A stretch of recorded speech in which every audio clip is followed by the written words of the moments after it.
Selamat pagi, shalom untuk kita semua. Shalom.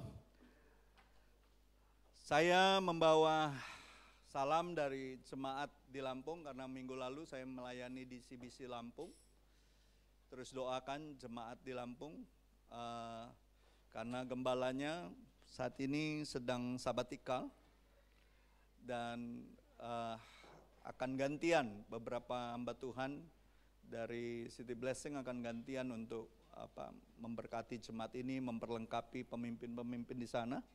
Karena memang ini masa transisi, gembalanya mengambil keputusan untuk fokus mengembalakan di Lampung, tidak lagi mengembalakan untuk jemaat yang di Cibubur atau Cijantung sebelumnya.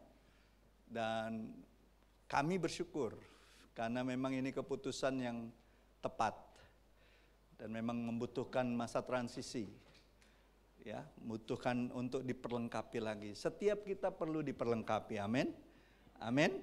Bahkan di level gembala pun ada masa-masa kita juga butuh untuk duduk diam, mendengar kembali firman Tuhan secara pribadi, dan ada orang-orang yang mementor kita, mengajari kita untuk kembali fresh nantinya ketika melayani Tuhan.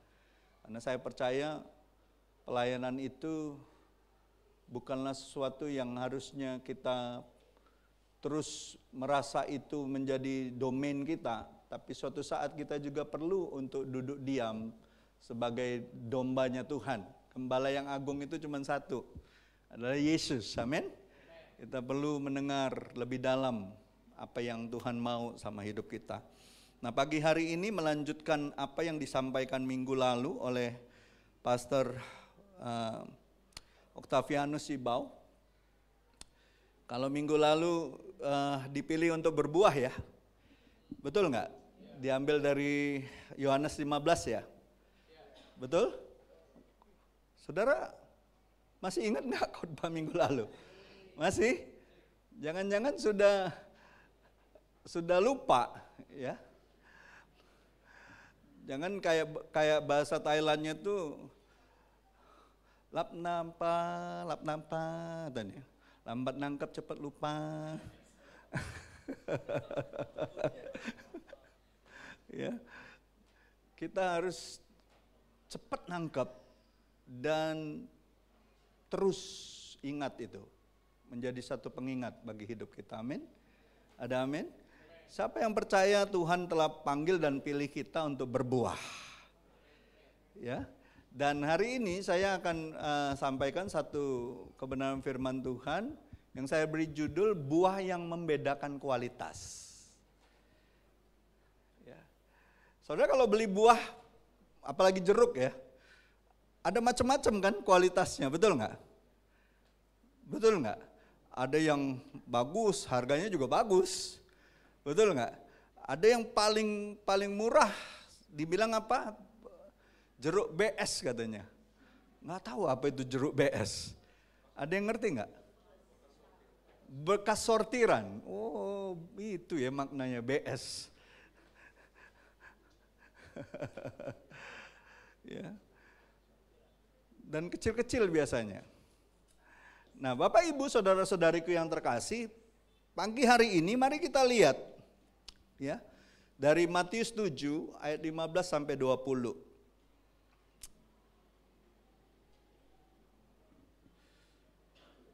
Judul perikopnya itu hal pengajaran yang sesat. Nah, ini peringatan sebenarnya, di akhir zaman ini kan banyak pengajaran sesat, betul nggak? Betul nggak? Oh, dari mana-mana diserbu. Indonesia ini sekarang sudah banyak pengajaran sesat masuk, ya. Bukan hanya Kristen progresif, ada yang dari Korea itu sudah masuk di beberapa sekolah teologi. Kemarin teman-teman sudah banyak yang cerita itu, teman-teman hamba Tuhan. Ya. Nah, tapi di cerita ini, peringatan Tuhan ini, kembali dibahas apa? Yang dibahas apa? Buah. Mari kita baca sama-sama, saya baca ayat ganjil, saudara baca ayat genap, ayat 20 kita baca sama-sama. Mau bahasa Indonesia atau bahasa Palembang?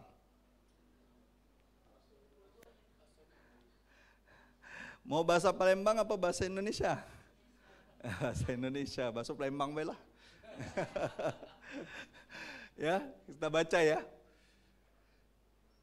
Hati-hatilah sama nabi-nabi palsu yang datang ke kamu. Dia wong nyamar pecak domba, tapi sebenarnya dia wong tu serigala yang buas.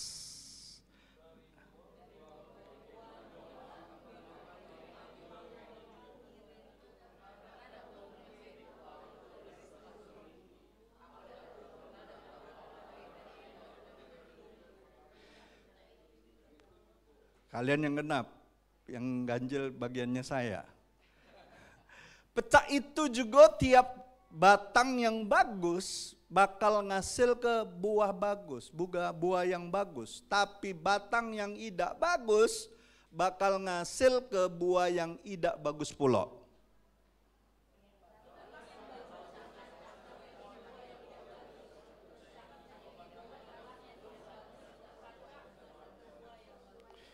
Tiap batang yang tidak ngasil ke buah yang bagus bakal ditebang, terus dibuang ke jero api.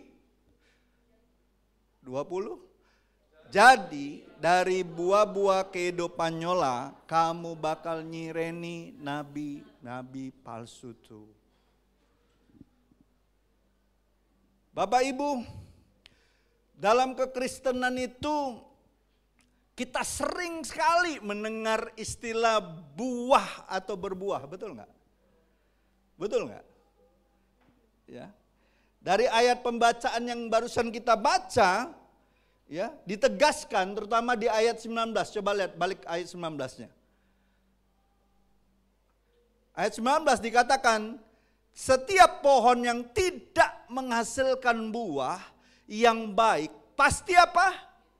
Pasti, ada kata situ pasti, ditebang dan dibuang ke dalam api.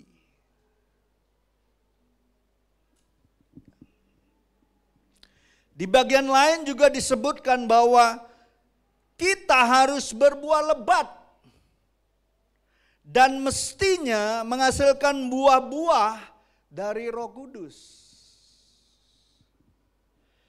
Berarti kehidupan kekristenan kita tidak pernah bisa dilepaskan dari namanya buah. Halo? Dari awal kita bertobat, Yesus ngomong apa sama orang-orang Yahudi yang bertobat atau orang-orang yang baru bertobat? Hasilkanlah buah-buah pertobatan sesuai dengan pertobatanmu. Amin. Jadi bilang sama orang sebelah-sebelahmu, kau harus berbuah.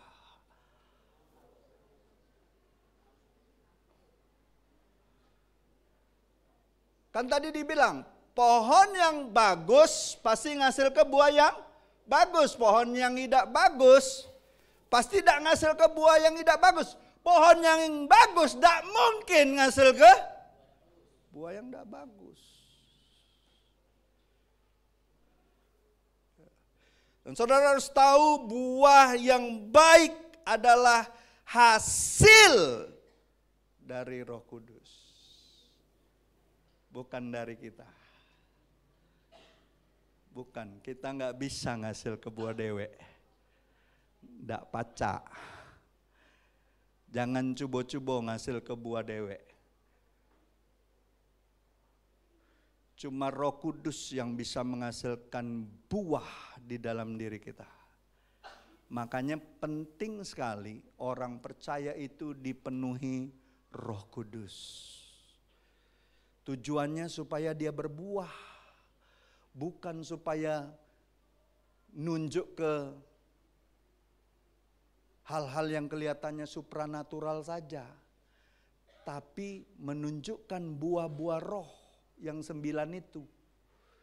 Percuma kita di gereja, di ruangan gereja ataupun di tempat-tempat persekutuan kelihatannya kayaknya dipenuhin Roh Kudus, tapi dalam kehidupan sehari-hari kita buah yang sesungguhnya tidak kelihatan. Malah buah yang sebaliknya yang kelihatan, buah-buah yang tidak baik.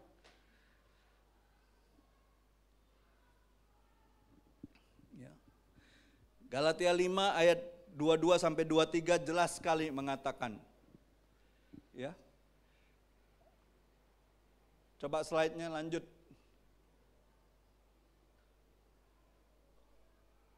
Ya.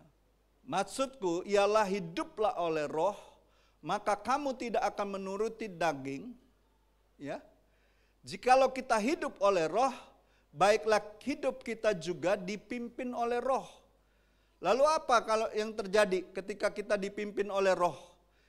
Kita menghasilkan buah-buah Roh Kudus. Ada 9 buah roh itu. Ya. Ada 9 buah roh, tapi ada 15 perbuatan daging. Mana yang lebih banyak? Daging.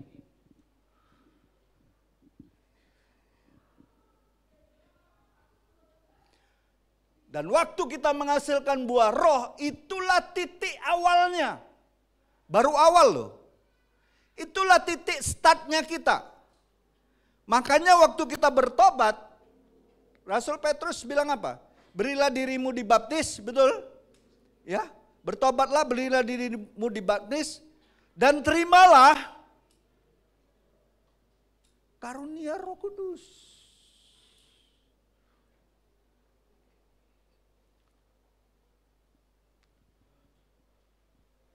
Itulah titik awalnya. Waktu kita betul-betul dipimpin oleh Roh Kudus, mulai muncul namanya kasih, sukacita, damai sejahtera, kesabaran, kemurahan, kebaikan. Semakin kita membiarkan Roh Kudus bebas mengendalikan hidup kita, semakin matang buah-buah itu. Amin? Ada amin? Kan Yesus sudah menetapkan kita kan, ada ketetapannya kan. Ada ketetapan dari sorga melalui Yesus. Yesus bilang gini kan, Yohanes 15 ayat 16 yang kemarin dibahas, betul nggak? Aku telah menetapkan kamu supaya kamu pergi dan menghasilkan buah. Dan buahmu itu tetap, artinya kekal selama-lamanya. Tuhan mau itu tinggal di dalam kita.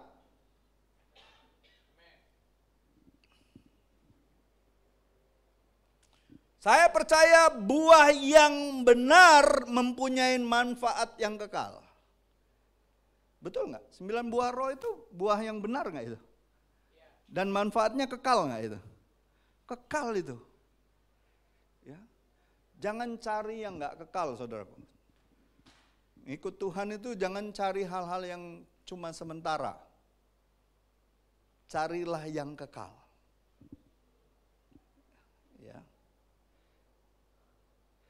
Salah satu kebalikan dari menghasilkan buah yang baik adalah kepura-puraan.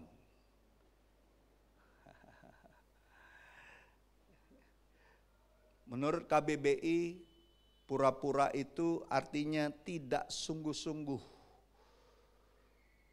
Tampak melakukan sesuatu tetapi sebenarnya tidak berbuat apa-apa. Dan juga bermakna munafik. Coba lihat Roma 12 ayat 9. Tolong dibaca satu orang.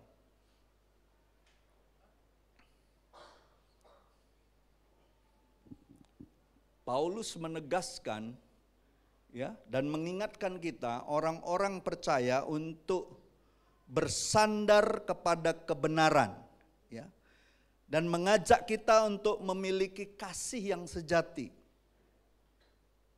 Kasih yang benar dan bukan kasih yang pura-pura.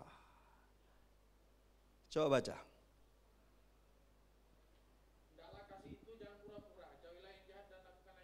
Nah, kasih itu nggak bisa dibuat-buat. Halo? Nggak bisa.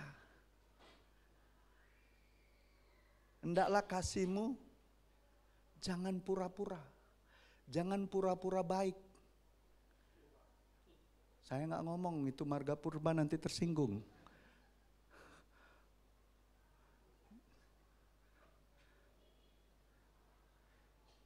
Kasih itu nggak bisa dibuat-buat.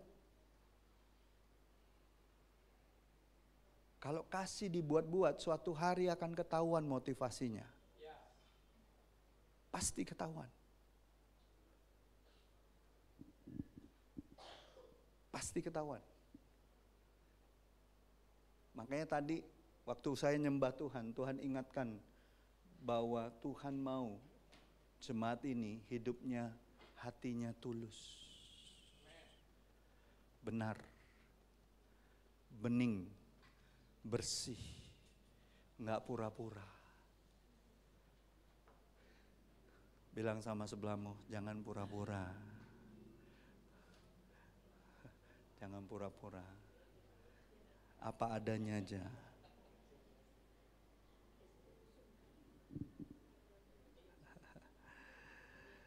Jangan sampai kita menjadi ahli dalam rutinitas istilah-istilah Kristiani, seolah-olah bertindak seperti orang Kristen, namun orang tidak merasakan kekuatan kuasa daripada Roh Tuhan melalui hidup kita.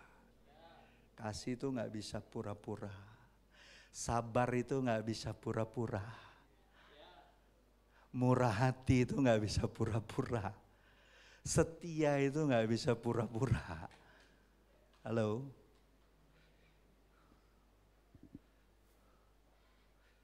Yesus mati di kayu salib membuktikan segala sesuatu yang Dia tunjukkan sama kita. It is real. Tidak ada kepalsuan di dalamnya. Makanya waktu Yesus ngelihat Andreas pertama kali, lihatlah ini orang Israel. Andreas itu, ya kan? Tidak ada kepura-puraan di dalamnya. Kau mengatakan kau percaya dengan apa yang kukatakan karena aku melihat kau di bawah pohon itu. Kau akan melihat lebih besar. Amin. Ada amin, saudara?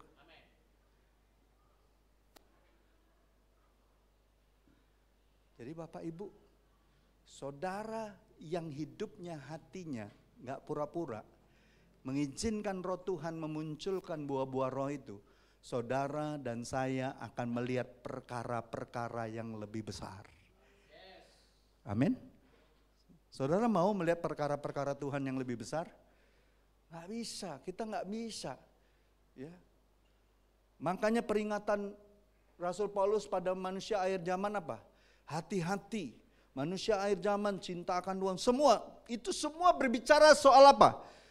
Buah yang tidak baik. Keegoisan, kemarahan, cepat menumpahkan darah, suka menipu, melawan orang tua. Betul, semua. Dibilang pada hakikatnya mereka beribadah loh dibilang. Bukan gak ibadah, tapi mereka memungkiri kuasa Tuhan. Apa kuasa Tuhan? Apa kuasa Tuhan? Rohnya. Memungkiri kuasa rohnya bekerja dalam hidup orang itu. Apa bahasa aslinya roh itu, kuasa itu?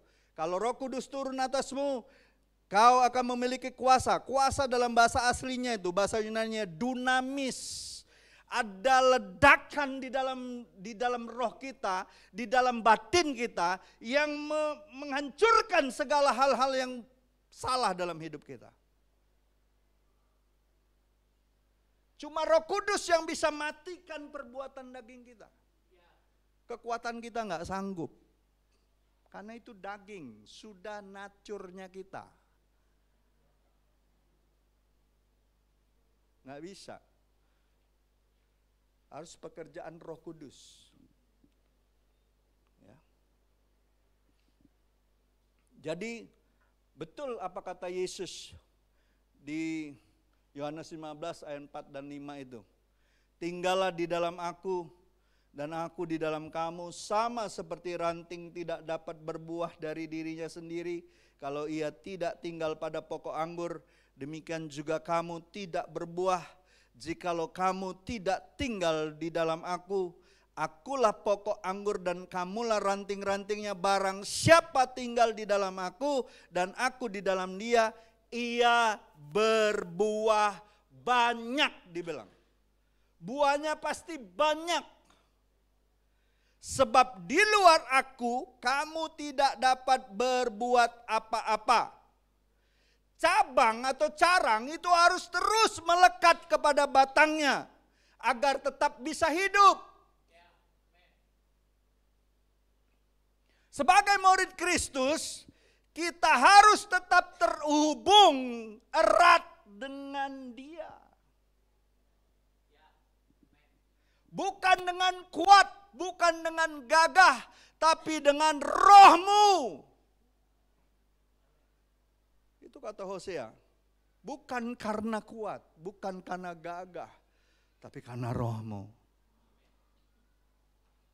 Kita nggak bisa terhubung dengan Allah yang kudus. Allah itu roh. Maka kita harus menyembah Dia di dalam roh dan kebenaran. Nggak bisa kita buat-buat. Nggak bisa.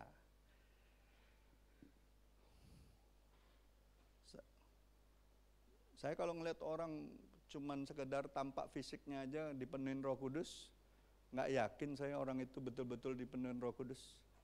Tapi kalau saya lihat hidupnya, orang ini luar biasa. Bawa dampak bagi orang lain. Kasihnya tulus, setia dengan hal-hal yang dipercayakan Tuhan. Sabar dalam menghadapi tantangan-tantangan hidupnya. Itu real. Jangan percaya dengan tampak luar. Lihat kedalaman hidup seseorang. Amin. Ada amin? Iblis nggak takut dengan orang yang jago berdoa. Yang katanya jago berdoa. Iblis nggak takut dengan orang yang jago bagikan firman. Iblis hanya takut dengan orang yang tunduk sama Allah. Orang yang tunduk sama Allah, dia akan mengalami yang namanya hidup berbuah di dalam Tuhan. Karena orang yang tunduk, takluk sama firman Tuhan, dia akan mengalami yang namanya dibentuk, diproses sama Tuhan. Siap diproses. Dia lebih memilih hidup benar daripada hanya sekedar hidup diberkati.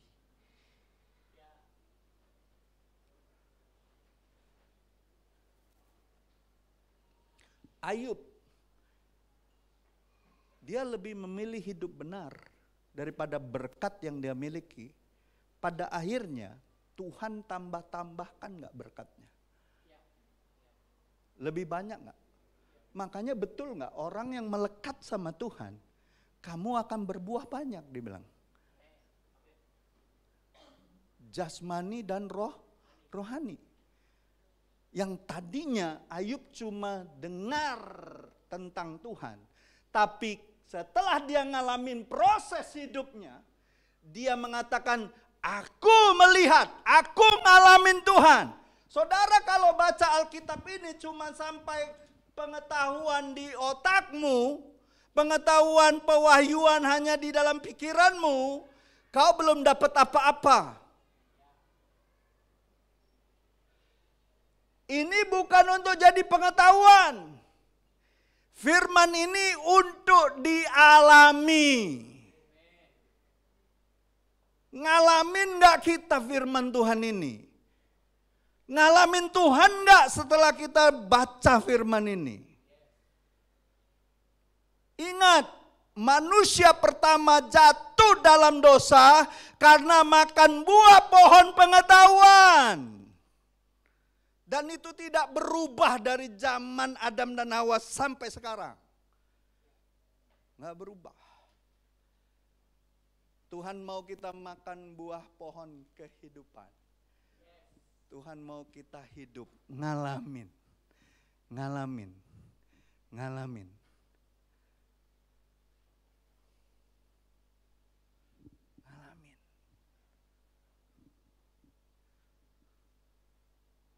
Makanya kenapa banyak anak Tuhan Nggak bisa saling dekat dengan satu dengan lain dengan segala keberbedaannya. Kenapa orang sulit sekali menerima saudara seimannya satu dengan yang lain? Padahal sama-sama baik, sama-sama cinta Tuhan, sama-sama punya hati untuk memuliakan Tuhan, tapi nggak bisa nyambung. Kenapa? Ya itu kayak autoimun, sel-sel yang baik saling serang. Yang muncul apa? Ego. Ego itu salah satunya apa? Perbuatan daging. Padahal mereka orang-orang baik. Melihat cara dia lebih baik dari cara orang lain. Belum tentu. Tuhan punya banyak cara dengan banyak macam orang. Amin. Tuhan bisa membawa Israel menang perang melalui Daud. Caranya tidak sama dengan cara dia pakai dengan Gideon. Nggak sama. Daud pemberani, betul nggak? Gideon penakut. Tapi dua-duanya dipakai Tuhan. Betul tidak? Jadi saudara-saudara yang hari-hari ini penakut, jangan kita hakimi. Bisa jadi suatu saat mereka jadi pahlawannya Tuhan. Dan kau akan terkaget-kaget. Bisa jadi yang tadinya berani sekarang jadi kecut tawar hati. Makanya hari-hari ini ketika kita mengerti isi hati Tuhan, kita juga dibawa Tuhan mengerti hati saudara-saudari seiman kita yang lain. Kita nggak gampang menghakimi. Amin. Seburuk apapun, sejahat apapun keberadaan orang, selama masih ada nafas di kandung badan, Tuhan masih punya cara untuk membuat dia berubah. Amin. Gak pernah sama cara Tuhan. Kita diciptakan Tuhan bukan robot. Setiap orang punya caranya masing-masing. Tuhan jalannya masing-masing Tuhan buat. Ya. Betul tidak?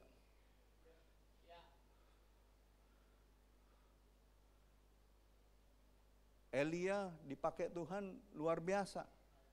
Ya, dengan cara yang luar biasa. Tapi ketika Tuhan panggil Elia, ketika dia lagi patah semangat, Tuhan bilang gini, tugasmu belum selesai. Masih ada satu orang lagi yang kau harus urapi. Tiba-tiba ketemulah sama siapa? Elisa di mana? Di ladang. Lagi membajak ladangnya. Ini berbicara apa? Tuhan panggil orang marketplace untuk menggantikan nabi besarnya.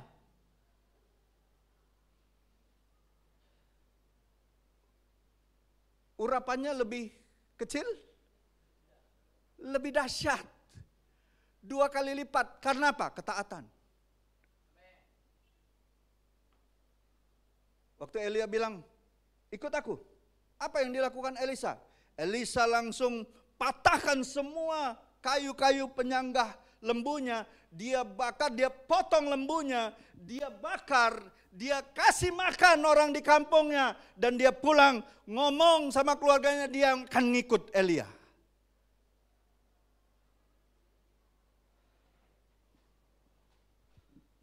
Itu buah ketaatan. Dia bukan pengangguran. Dia orang bekerja di ladang. Jadi hari-hari ini jangan kaget kalau kelihatannya, ada orang yang sibuk lagi ngerjain bisnisnya, lagi ngerjain tugasnya di dalam kantornya nih. Tuhan bisa panggil nggak? Tuhan bisa panggil siapa aja nggak? Ya, Tuhan bisa panggil siapa aja. Tuhan bisa switch nggak rencana-rencana kita?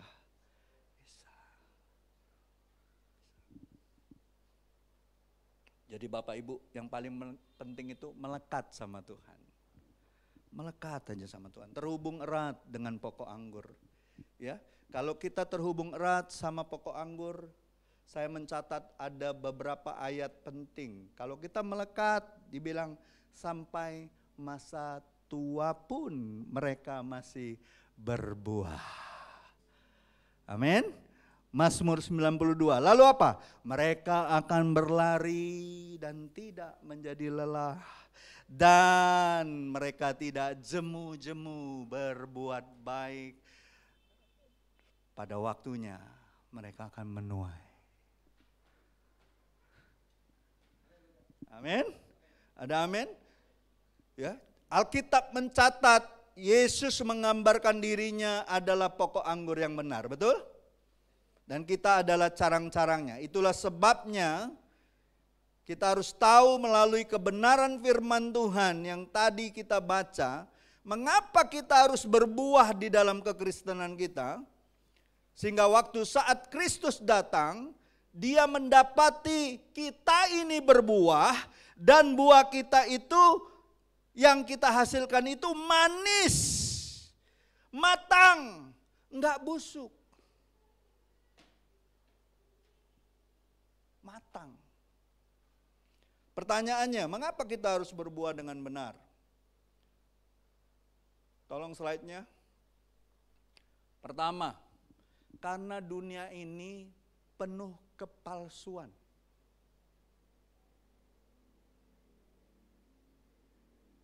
Apa yang membedakan kita dengan orang dunia? Buah. Dunia ini penuh kepalsuan.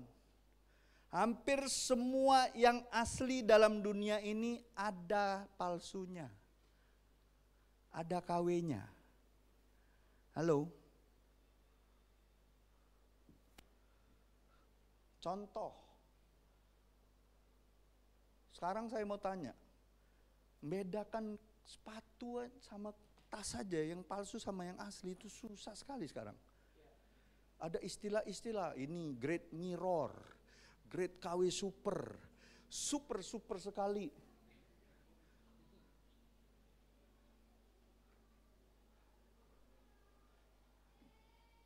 Kalau katanya, oh kalau ini merek ini yang aslinya dari kulit domba, Pak. Tapi kalau yang mirror itu dari kulit sapi. Gimana bedanya? Pegang aja, agak lebih kasar kulit sapi. Bukannya kulit sapi banyak dibikin gendang, saya bilang. Beduk.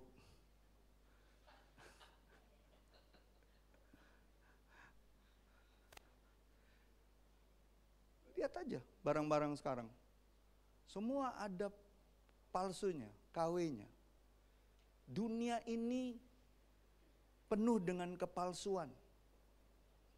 Sampai-sampai emas pun bisa dipalsukan hari-hari ini. Ya.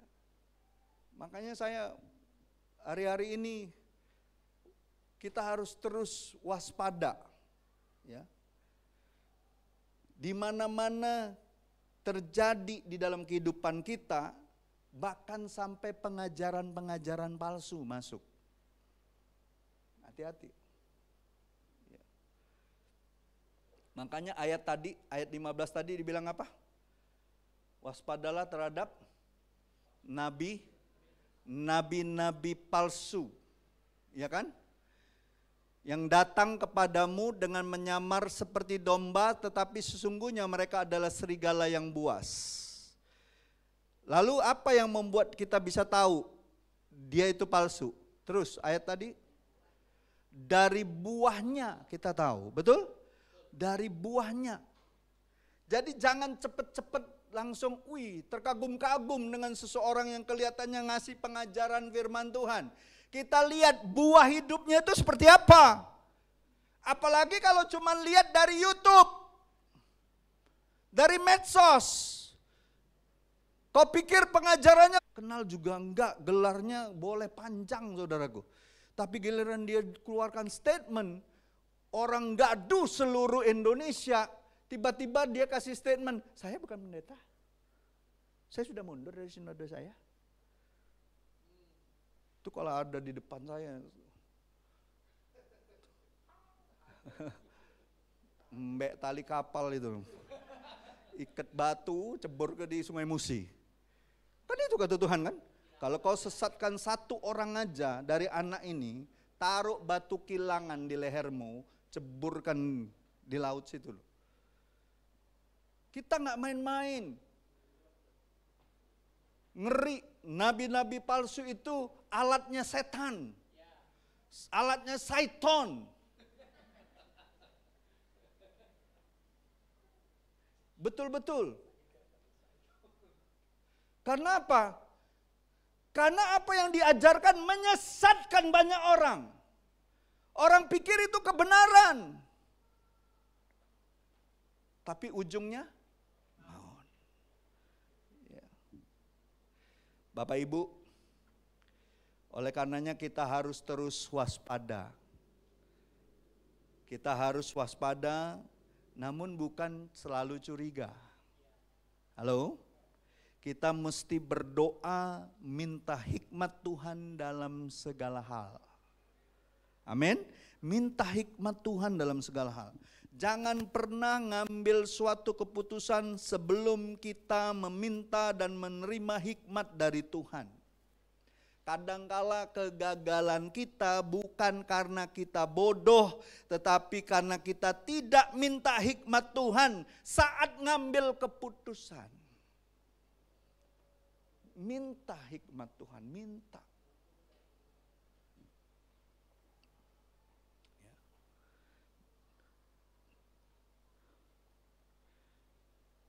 Jangan bersandar pada pengertianmu sendiri. Jangan bersandar pada pengalaman kita sendiri. Jangan bersandar kepada kepandaian kita sendiri. Hati-hati.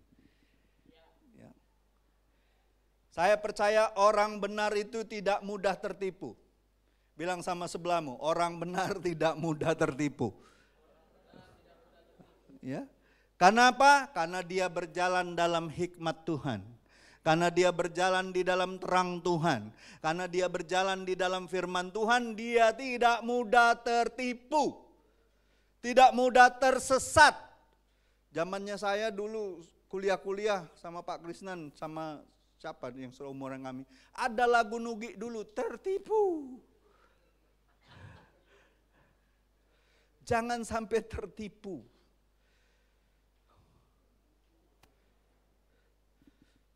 Kemarin Bu Irma cerita tentang ada seseorang.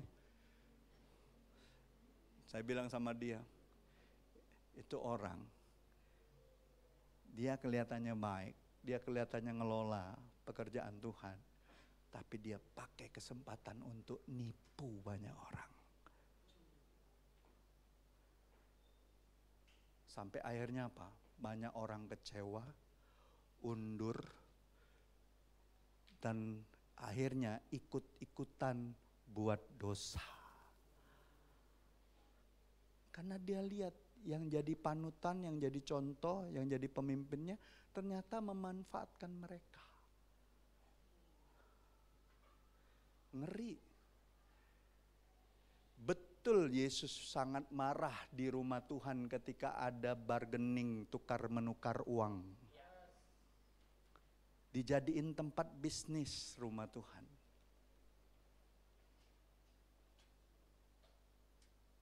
Saya pastikan di ruangan ini, gereja Tuhan bukan tempat bisnis. Gereja Tuhan tempat kita bertumbuh bersama di dalam terang kasih Tuhan. Ya. Kalau mau berbisnis di luar sana, selesai ibadah kau mau bisnis tapi harus hitam di atas putih. Jelas.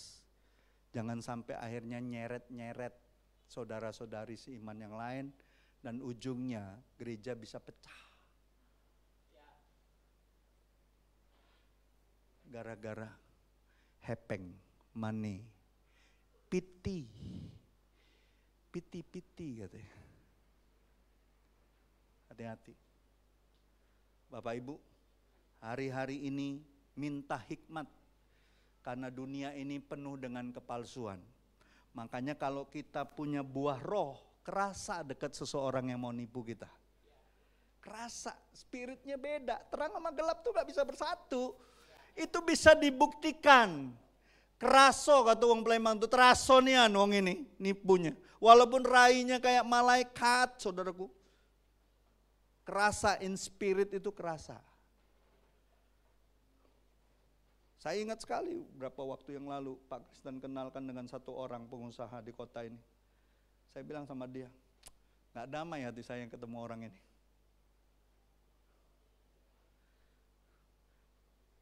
Kok abang tahu? Pernah punya masalah wong ini sama aku. Gak taunya terus-terusan masalah sampai sekarang.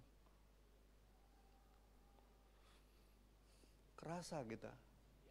Kalau orang bergaul sama Tuhan ya, kerasa ketika ada sesuatu yang bukan dari Tuhan. Kerasa spiritnya, walaupun dibungkus dengan segala macam bentuk kepura-puraan, kesalehan, pakai simbol-simbol seolah-olah dia ngerti banyak firman sekalipun, kerasa. Jangan dipikir orang tahu banyak firman, orang itu bukan alat setan. Setan aja pakai firman goda Yesus. Hati-hati. Makanya butuh hikmat. Coba kalau Salomo nggak punya hikmat, ibu-ibu 2 itu datang bawa bayi itu. Mati nggak anak itu? Bisa mati. Dia bisa buat kesalahan dan akhirnya orang mencemooh dia. Betul? Gara-gara satu perkara, tapi karena hikmat orang makin takut sama Tuhan. Betul nggak? Betul tidak? Gara-gara satu perkara itu. Amin? Ada amin? Itu yang pertama. Yang kedua, karena ciri-ciri kepalsuan ditandai dengan keadaan di dalam dan di luarnya beda. Makanya kenapa kita harus berbuah benar, ngalamin buah roh itu, supaya kita bisa tahu yang kita hasilkan ini menyenangkan hati Tuhan enggak? Berkenan enggak? Keputusan kita berkenan enggak? Dan waktu kita ketemu sama orang, kita tahu keputusan orang ini ataupun tingkah laku orang ini benar enggak? Kita tahu.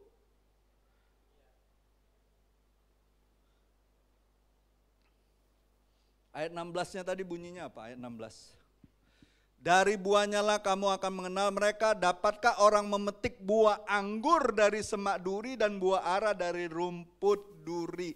Artinya yang di luar sama yang di dalam beda.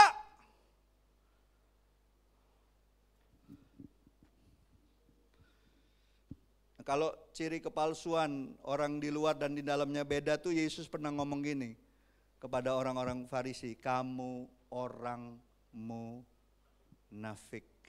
Kamu seperti kuburan, luarmu berlabur putih bersih, tetapi di dalamnya penuh tulang belulang yang busuk. Ini adalah gambaran orang munafik. Tidak punya integritas. Luar sama dalamnya beda.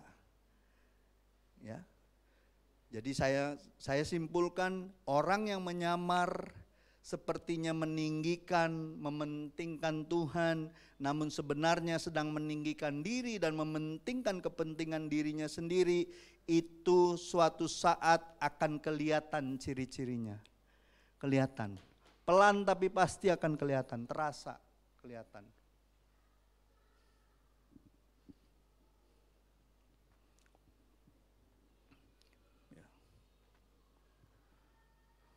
Bapak Ibu, Tuhan itu mau apa yang luar sama yang di dalam sama. Amin. Makanya Yesus bilang apa? Bukan yang keluar dari mulutmu yang menajiskan. Betul nggak? Bukan yang masuk ke tubuh kita yang kita makan menajiskan, tapi yang keluar dari hati. Hati dari dalam ini loh. Yang masuk itu kejamban. Tapi yang keluar dari hati, hati-hati. Rambut boleh sama hitam.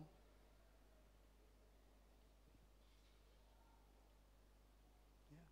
Makanya saya tadi bilang ya, dengan saudara di dalam gereja, kalau berbisnis jangan coba-coba pakai gereja Tuhan. Di tengah-tengah pasti nanti ada sesuatu yang tidak baik muncul.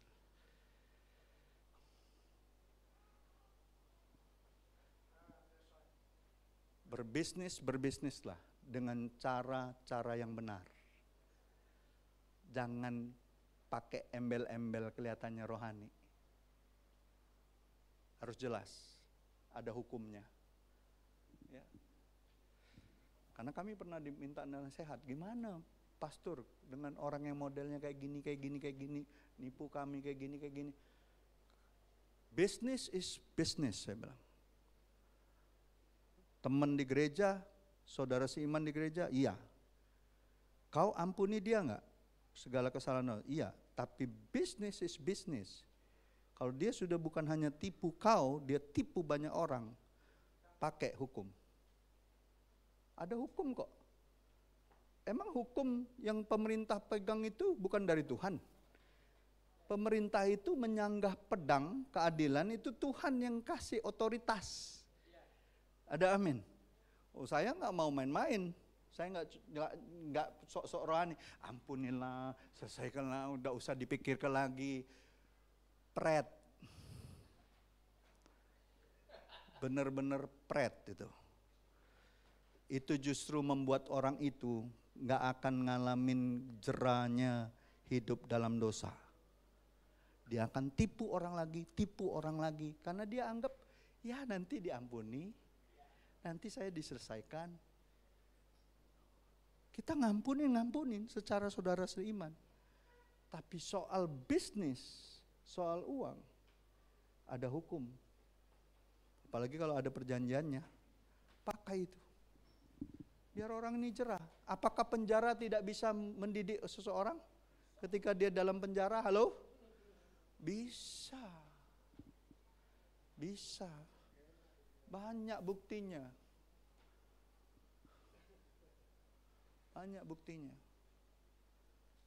Ya. Yusuf nggak salah di penjara, betul nggak? Tapi dia terdidik kan jadi dewasa, betul nggak? Dia terdidik tidak untuk mengandalkan manusia, betul nggak? Dia terdidik untuk terus menantikan waktu Tuhan. Iya. Jadi hati-hati saudara. Ya. Kenapa kita harus berbuat benar? Karena hari-hari ini ada hal-hal yang ciri-ciri kepalsuan ditandai keadaan di dalam dan di luarnya berbeda. Hati-hati. Ya. Orang Farisi itu kan kelihatannya rohani sekali, betul nggak? Tapi hatinya jahat. Hatinya ingin ngambil keuntungan dari orang-orang yang mereka layani. Kita harus tulus seperti merpati, cerdik seperti ular. Untuk hal-hal yang kita tahu ini ada nggak beres nih, kita harus cerdik, kita harus peka. Ya, dan yang terakhir, karena buah kehidupan yang benar itu tidak dapat dibuat-buat.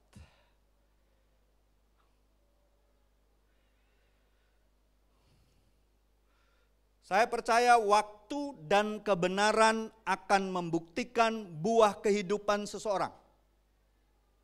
Ketika orang itu berjalan dengan waktu, mengiring Tuhan, berjalan di dalam kebenaran Tuhan, suatu saat kelihatan buah-buahnya. Nggak bisa ditipu itu, nggak bisa dibuat-buat, nggak bisa. Itu pekerjaan Roh Kudus. Sekarang saya tanya sama saudara, kalau ada orang nih, ya, orang yang pura-pura baik sama saudara, enak nggak? Perasaanmu enak nggak? Orang pura-pura baik nih,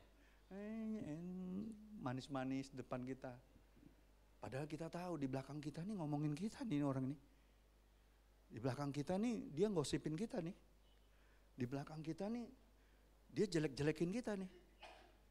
Tapi depan kita, manis mukanya, kalah malaikat manisnya. Enak gak deket orang kayak gitu?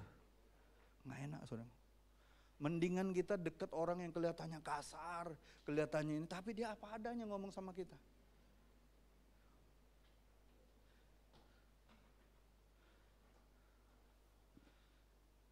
Dibandingin orang kelihatannya manis. Apa kabar pastor? Tapi di belakang kita ngomongin kita dia. Masih sama-sama kita aja sudah ngomongin, apalagi sudah gak sama-sama kita. Betul gak? Ada gak orang-orang seperti itu? Ada gak orang-orang seperti itu? Bilang sama sebelahmu, banyak yang cak itu. Beneran. Tanya nih sama orang-orang bisnis nih, yang pebisnis. Banyak yang kayak gitu. Kelihatannya baik, kalau lagi mau ada maunya baik, kelihatan, tapi dia nusuk dari belakang. Saya hamba Tuhan, ngalamin nggak gitu? Ngalamin. Bahkan dengan rekan sekerja, yang namanya rekan sekerja hamba Tuhan, kelihatannya manis sama kita, lagi butuh dia, minta tolong pastor. Di belakang kita tahu dia ngomongin, ada kita nih walaupun nggak minta dikasih tahu, ada orang yang ngasih tahu. Nggak perlu cari-cari tahu, nanti ada yang ngasih tahu. Pastor tahu nggak orang ini kayak gini sama pastor. Dalam hati, dek sangke, aku dek sangke, sempedak durinya mak duren, tajam. Tapi kalau ketemu kita, manis sekali. Shalom. Haleluya. Haleluya.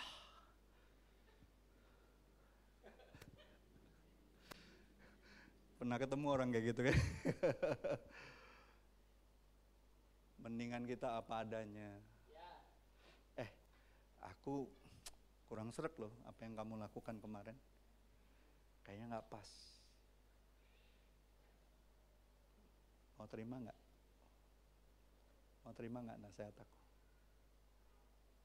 Kalau gak mau ya enggak, gak apa-apa. Yang penting kan sebagai saudara seiman, sebagai saudara sekerja, kita kasih tahu, ngomong. Daripada kita, wah luar biasa ya. Padahal dalam hati, mungkin ini.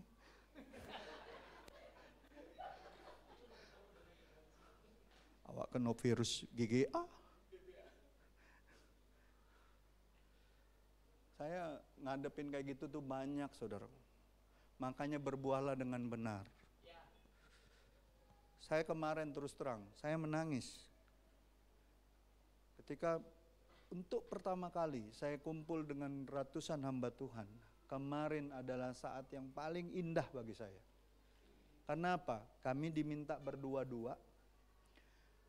Ya, baca 5 menit Mazmur 23 ayat 1 sampai 6. Dapatnya apa untuk diri sendiri, tapi dapatnya apa juga untuk orang yang pasangan kita yang mau didoakan. Saya doain dia, wah ini hamba Tuhan sederhana sekali. Saya nggak begitu kenal sama dia. Tapi justru memang dicari pasangan-pasangan yang nggak pernah dekat, nggak pernah kenal. Jangan yang sudah kenal katanya. Cari yang tahu aja namanya tapi nggak pernah kenal dekat. Saya doa dia aduh pastor terima kasih, saya diberkati sekali. Kami lagi ngalamin ini, pergumulan ini. Wah tajam ya ininya, firmannya ya. Terus saya bilang, Pak Pendeta dapat apa untuk saya? Terus dia kasih tahu, terus dia doain saya, waduh itu ya, walaupun saya nggak nangis kayak, nangis enggak, keluar air mata doang. Keluar, kata orang Palembang tuh, dak terasa metu banyu mato. Metu banyu mato kita. Tahu nggak, kalau kita sampai ngalamin itu berarti orang ini tulus doain kita.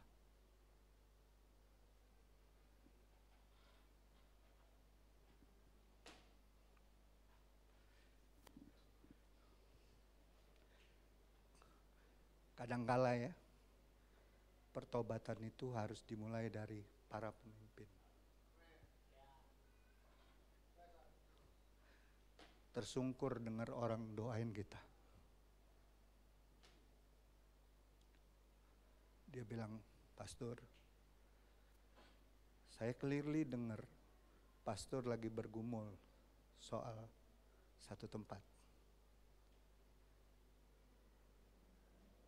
Nggak usah takut pastor. Tuhan menyediakan hidangan di depan lawan-lawan. Wah, itu kan sudah kita baca, udah kita berkali-kali kita renungkan. Tapi ketika ada seorang yang mengatakannya dengan tulus, kata orang Jawa tuh majrep, dalam. Saudara mau nggak punya sahabat-sahabat yang modelnya kayak gitu? Amin.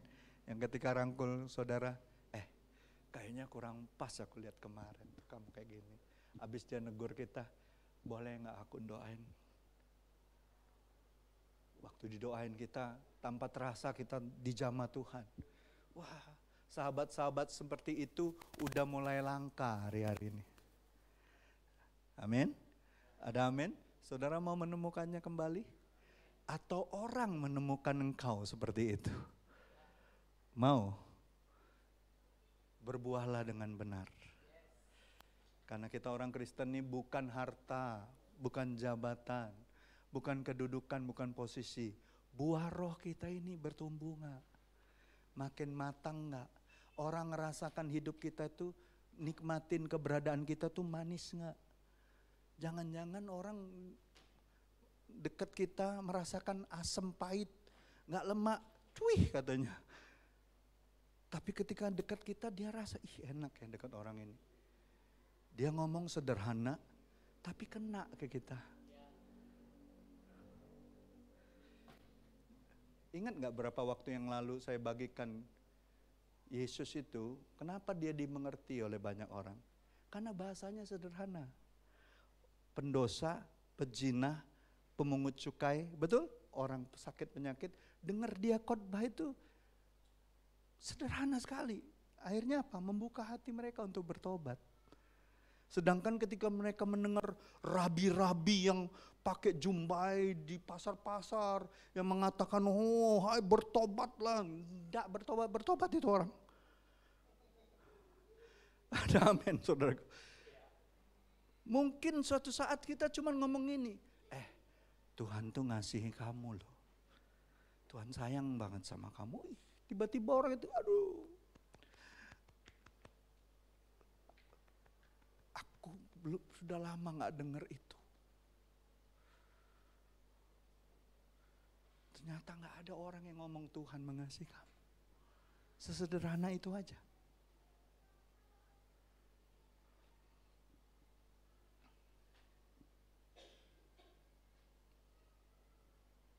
Bapak Ibu, saya percaya hari-hari ini Tuhan mau kita berbuah. Amin. Tuayan, tidak ada masalah dengan tuayan. Tuayan akan selalu ada. Yang masalahnya itu pekerja. Pekerja yang seperti apa? Pekerja yang punya buah-buah kekal dalam hidupnya. Pekerja yang mau penuh dengan dedikasi, penuh dengan kasih, kesabaran, kesetiaan, lemah lembut, mau diajar, sabar, sabarlah satu dengan yang lain. Setiap orang punya cara Tuhan yang berbeda, nggak bisa sama. Jangan kau paksakan gambarmu kepada gambar orang. Temukan cara Tuhan untuk dia. Amin. Ada amin? Saya simpulkan, buah yang manis ditentukan oleh sumbernya. Kalau sumber kita Roh Kudus, pasti manis buahmu. Amin. Kalau buahnya Yesus, sumbernya Yesus, buahmu pasti manis. Amin.